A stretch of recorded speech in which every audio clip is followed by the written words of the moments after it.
এই মুহূর্তে সাংবাদিকদের মুখোমুখি তাপস রায়, তিনি কি বলছেন শোনাবো আপনাদের।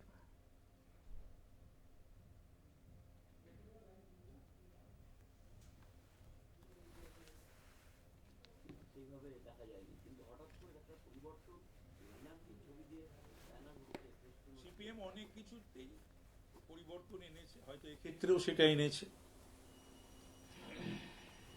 তারপর বাংলায় 100 দিনের কাজে বকেয়া টাকা দিতে অফিসারদের নিয়ে নয়া কমিটি তৈরি করা হয়েছে, জানিয়েছেন কেন্দ্রীয় গ্রামোন্নয়ন প্রতিমন্ত্রী।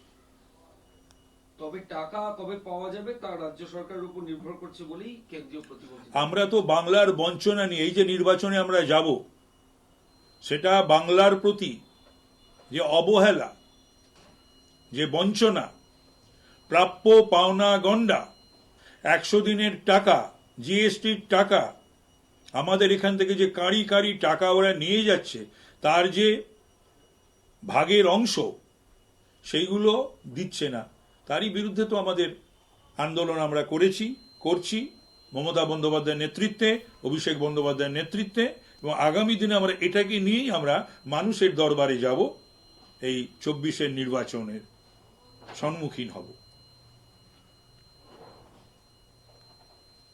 Thank you so much. ঠিক আছে, এই একটু সরকারকে একটু যারা খাইনি তাদের চা খাইয়ে দে, আরেকবার বলে দে।